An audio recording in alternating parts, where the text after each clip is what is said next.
Hi friends, అక్కకంట దేవత కనిపించిందంట మా కాలనీలో. చెప్తుంది చూడండి. సంధ్య ఈ దేవత ఇట్లా కండ్లలో కనబడుతుంది. దుర్గామాతని ఈసారి పెట్టనంటుర్రు. మరి ఎందుకో ఏమో మరి అమ్మవారు ఇట్లా కనబడుతుంది. మరి చేస్తారా దుర్గామాతది? చేయరా? అడగాలి. మరి ఎవరు అడగట్లేరు, ఎవరు పట్టించుకుంటలేరు.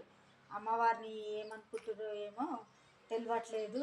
మరి ఏందిరా కాలనీలా అంటే మనమైనా పెడదాం. అమ్మవారు వచ్చిందంటే కనకదుర్గమ్మ మహిమ ఉంటేనే 10 ఏళ్ళ నుంచి ఇక్కడ పెడుతుర్రు.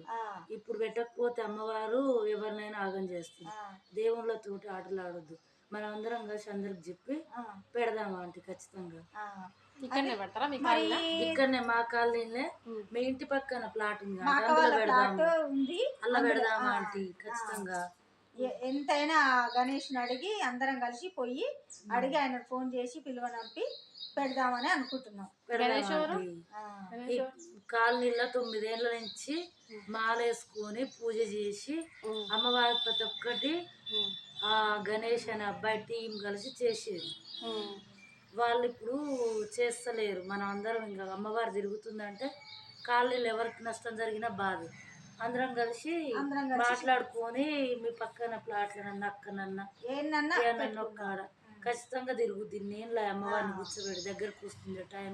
అదే మాట్లాడదామండి సాయంత్రం అందరం మాట్లాడదాం. చూశారా ఫ్రెండ్స్, మా కాలనీ అంటే అమ్మవారు తిరుగుతుందంట. పెట్టుకుందామని నిర్ణయం తీసుకురు. మీకు నచ్చితే లైక్ చేయండి. బాయ్.